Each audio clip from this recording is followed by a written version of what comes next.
G'day all, welcome back guys, Gav is here, hope you're having a great December. Today is December 23, only 2 days to Christmas. If you clicked on this video, you already know what I'm going to be showing off. I'm going to be showing off my first edition Mint 9 complete set, 103 cards for the base.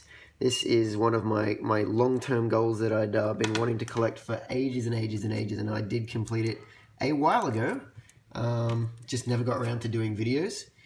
But yeah, I finally caught up and it's just unbelievable. There's 103 cards in this beautiful base set. Could not afford to do it in a gem mint 10. Not the holos anyway, but nowadays the prices for these cards are just ridiculous.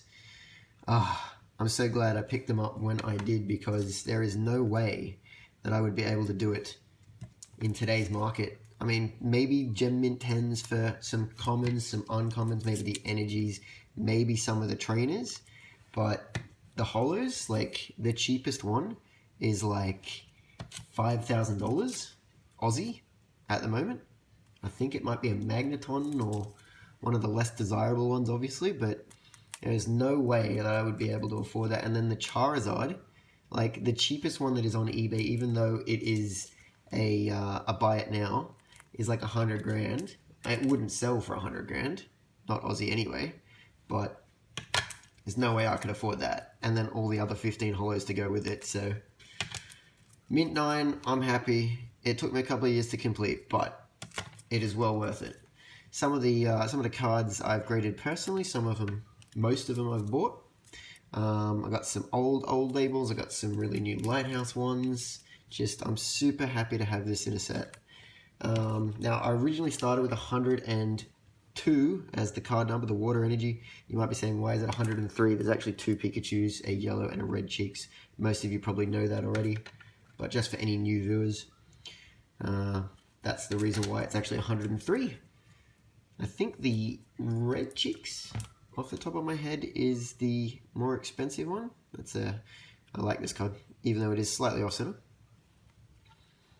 Hopefully the shadow and the glare is not too bad. I've ordered some lighting equipment to come, but it won't come till January. Pokemon Breeder. Lass. That's the end of the first pile. I'll just move them out of the way. Don't want to knock them over. What are we up to? Number 70. No, they're out of order. Ooh, that's not good. Alright, well, hang on. Slightly out of order, sorry guys. 74, that will do. 73, there we go, 73, Imposter Professor Oak. 72, de-evolution spray. There we go, back in order now. Computer search. Clefairy doll. I do like these new Lighthouse labels, I've said it many times.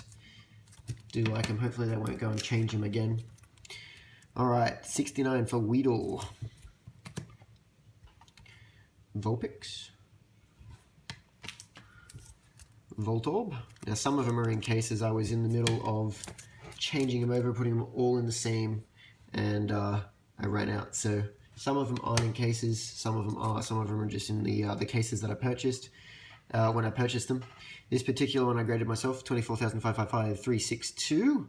If you've seen my Charizard, you know that I've got a very, well, they're all unique, but you know I've got a certificate number, sorry, that's got some very repetitive numbers.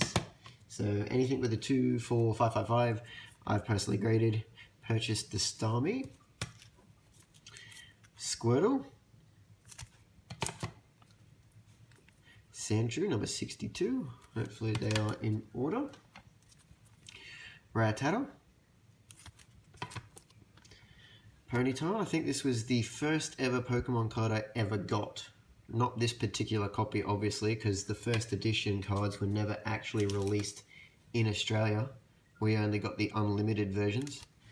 Maybe the Shadowless, I'm not too sure. Here we go, here's the Pikachus. So you can see side by side, yellow and red cheeks. And they're both labeled 58 as well, so that's the reason why there's 103.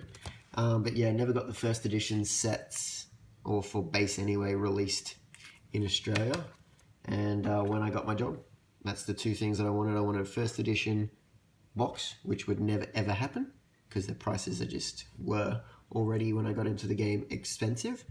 So I got an unlimited box, and then I wanted a complete set, and fortunate enough got it graded. This is a ghost stamp. Let me just, was it Pidgey? No, that's not bad. That's spot on. Let's do Pikachu. You can quite clearly see. It's even got a bit of a smudge next to the N. Looks thick. But yeah, that's the ghost stamp. That, oh, sorry, not ghost stamp. That's the grey stamp that everyone sort of likes. The ghost stamp would be like half there, but really nice. I don't think I own too many grey stamps. Alright, where were we? We're up to Nidoran. Now, most of these cards are slightly off-center. There's no damage per se, but the reason they've been given mint 9s is because they could be deemed off-center, or they might even have like a small nick, but majority of them probably slightly off-center. Machop. I was going to redo all the labels as well, and that was right around the time that Australia decided to impose the 10% GST tax on all products coming back into the country, and decided that I didn't want to do that because the cost of doing that was just ridiculous. So, no, that's out of order. That's the wrong one. I've just jumped the stack. All right, let's quickly switch it. Ghastly should be the next one. There he is. So, never ended up going down that route. I did do the holos. Graded this one myself. Mr. Drowsy. I did do the holos, and I did do a couple of the rares / some of the uncommons like Charmeleon. I think I may have done. I can't remember off the top of my head. Graded this Diglett. Awesome. But yeah, it was just way too expensive. Like the grading fee alone, it was at the time like maybe $15 Aussie once converted, plus you chuck on like $60 to $70 shipping fee. It wasn't cheap to get them re-encapsulated with the new label and make them all the same, apart from the Charizard. But just, if I ever won Lotto, fingers crossed, I would definitely do it. Maybe even a trip over to America. Who knows? Who knows? Eradicate. Porygon, one of the least favorites in my opinion. Is that another grey stamp? I think it is another grey stamp. Yeah, grey stamp. So that's two that I've seen. I'm not exactly paying attention. Get that out of there. What is that? They are some nice cards. Very nice cards. I'm currently, you've probably seen, building up 7 base sets in Holos, Gem Mint 10. Completed 3 out of 7 so far, waiting for my Raichu to arrive, and I'm just looking for a Venusaur to complete number 4, set number 4. Sets 5, 6, 7 are between 1 card built and 10 cards built, I think, out of 16, including the Machamp. But just so hard to find at the moment. I'm just not finding many on the market. Ivysaur. That's one of those examples of it's being slightly off center, left to right. I know it might be a little bit hard to see top to bottom, slightly thicker on the bottom as well, but they're just gorgeous cards. You can't go wrong with base. Cannot go wrong. Growlithe. Farfetch'd. Dratini. One of the fan favorites. Or Dragonite is anyway. Get that out of the way. Onto the really, really important stack. Move them closest. Alright, let's try Dugong again. Number 25. Ah, see, no, I didn't get the label done.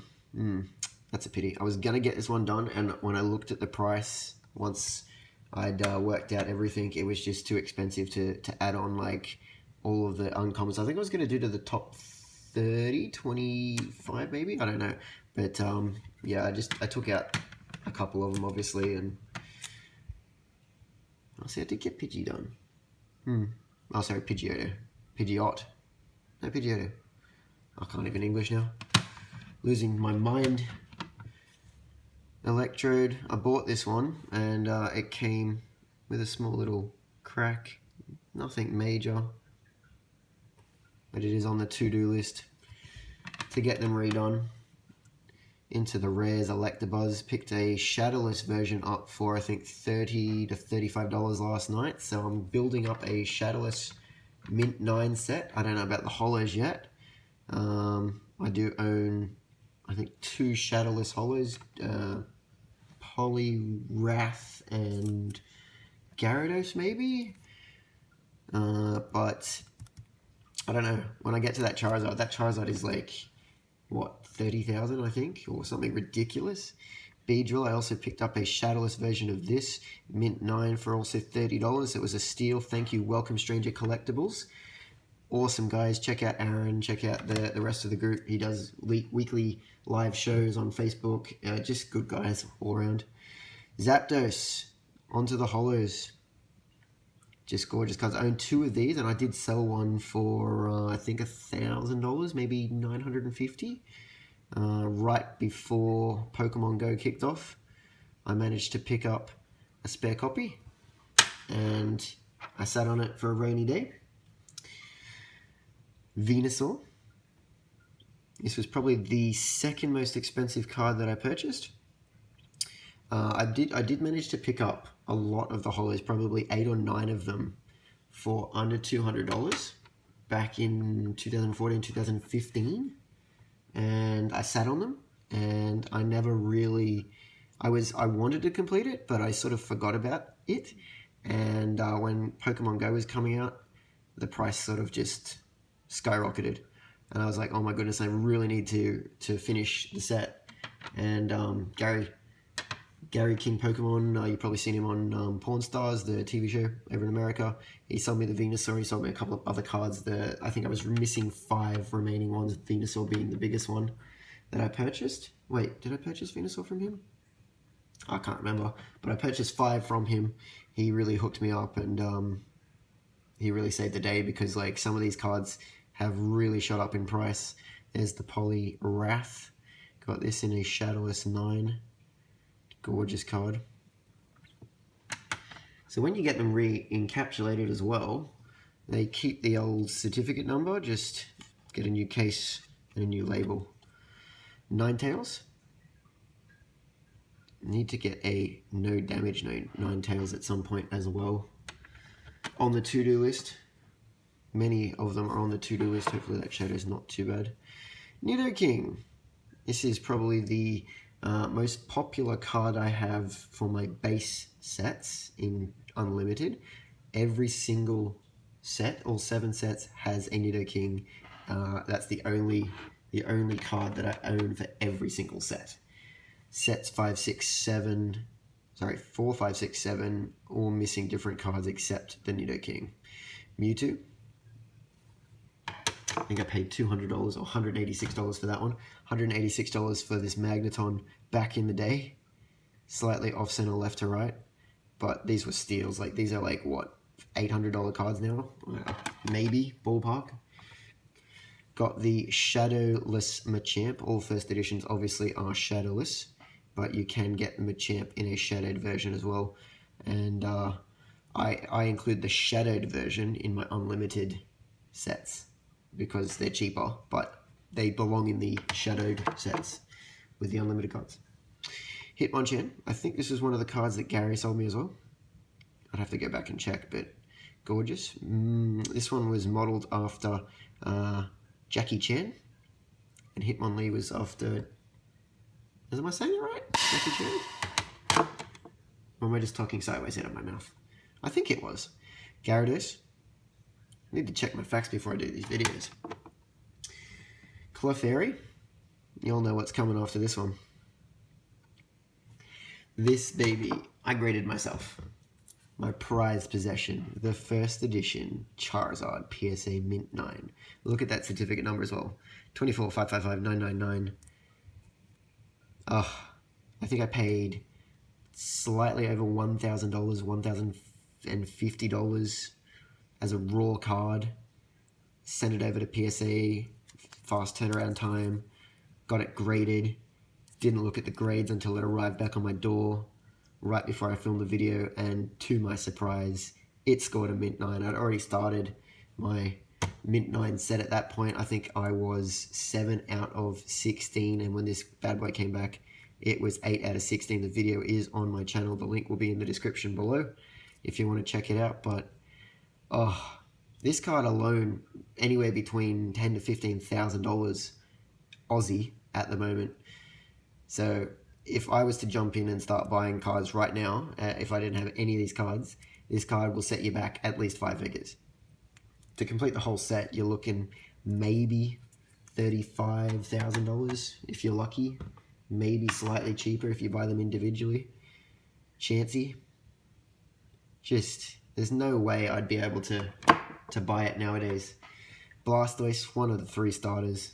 Another gorgeous card. I think I picked this one up from eBirdman off eBay back in 2015, I want to say, for about $300, $350 shipped.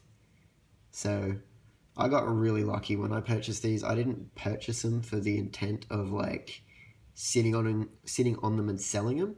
I purchased them because I wanted them in my collection. There was never going to be a resell value on these. This was my childhood. Might not have been the first edition stamp, but this is where it was at. So I'm so glad that I purchased them. And the last one, Alakazam, number 1 in the set. Can't get this guy anymore. Gorgeous. Alright guys, thanks for watching. Make sure you give that video a like, and I'll catch you next time. Gav out.